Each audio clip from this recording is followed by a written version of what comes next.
Hi friends, welcome to सच्चा सच TV. लगभग 13 करोड़ आबादी और जीडीपी के प्रकार में तीसरे स्थान में जापान ने अपना खुद का स्थान बना लिया है। वैसे ही जापान टेक्नोलॉजी में भी बहुत आगे पहुंच चुका है। अपने भारत में और विश्व के कई दूसरे देशों में बहुत से मैन्युफैक्चरिंग इंडस्ट्रीज जापान में रहने वाले टोयोटा के सिस्टम को फॉलो कर रहे हैं और कई नए इन्वेंशंस करने वाले देश के रूप में जापान को अपना खुद का नाम भी है। ऐसे जापान देश के बारे में आज मैं आपको ऐसे हैरान करने वाली चीज़ बताने जा रहा हूँ। शायद ही आपने इस चीज़ों को पहले देखे होंगे। तो स्टार्ट करते हैं। हम में से बहुत लोगों को कुत्ते या कुत्तों को पालना बहुत अच्छा लगता है, लेकिन जापान में कुत्तों को पालना बहुत पैसे से भरा काम है। एक कुत्ते को उसके जीवन काल में पालने के लिए पूरे $14,000 लगते हैं, यानी हमारे भारत देश में लगभग 10 लाख रुपए। इसलिए जापान में कोई भी कुत्तों को नहीं पालता है, लेकिन पालतू जानवर के जगह में रोबोपेट डॉग्स को इस्तेमाल करते हैं, क्योंकि इन रोबोपेट डॉग्स को खाने के लिए कुछ नहीं चाहिए, बस चार्जिंग लगाना होता है। 1998 में सोनी कंपनी वालों ने इन रोबोपेट डॉग्स को तैयार करना शुरू कर दिया था और इनको खरीदने के लिए हमें $4,000 खर्चा करना आता है, यानी मतलब लगभग 2 लाख रुपए।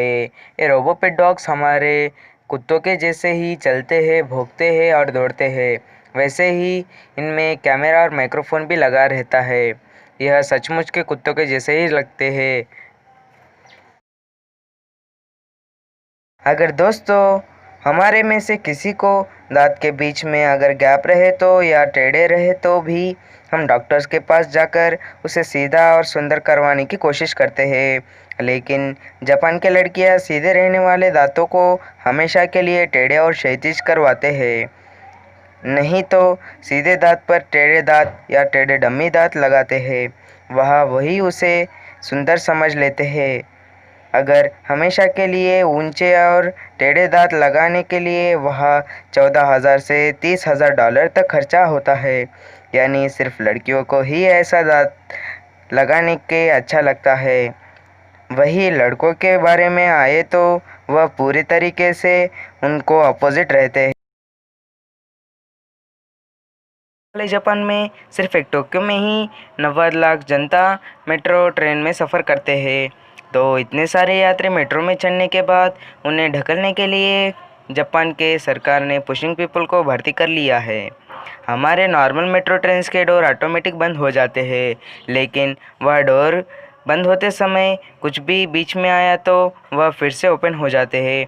वैसे ही जापान के मेट्रो ट्रेन्स में भी फुल पब्लिक चढ़ने के वजह से ये डोर्स बंद नहीं होते, इसलिए ट्रेन्स में चढ़ने वाले लोगों को ढकलने के लिए डोर्स बंद करने के लिए इन पुशिंग पीपल को भर्ती किया जाता है।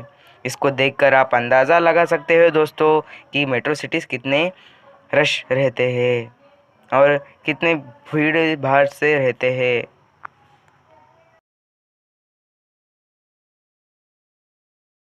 हमारे स्कूल्स और कॉलेजेस में पढ़ने के समय क्लासरूम्स और टॉयलेट्स को साफ़ करने के लिए अलग से क्लीन करने वाले लोग रहते थे, लेकिन जापान के स्कूल्स में स्टूडेंट्स ही अपना स्कूल साफ़ कर लेते हैं। हाँ दोस्तों, जापान में रहने वाले स्कूल्स में अलग से साफ़ करने वाले नहीं होते हैं, वहाँ के टीचर्स और स्टूडेंट्स ही अपने स्कूल को साफ़ करते हैं। ऐसे करने से शायद बच्चों को क्लीननेस का अर्थ समझ में आए कहकर वह विश्वास करते हैं। एक दिन रात हमें कहीं पे भी रहने के लिए जापान में कैप्सूल रूम्स बहुत काम आते हैं। एक बेड के साइज़ में रहने वाले इन रूम्स में सोने के लिए और आराम करने के लिए काम करने वालों को रहने के लिए बहुत काम आते हैं। 1979 में जापान में एक ओसाका में इन कैप्सूल होटल्स को शुरू किया था। फ़िलहाल जापान के टोक्यो जैसे बड़े शहरों में कई जगहों पर ये कैप्सूल होटल्स बनवाए गए हैं।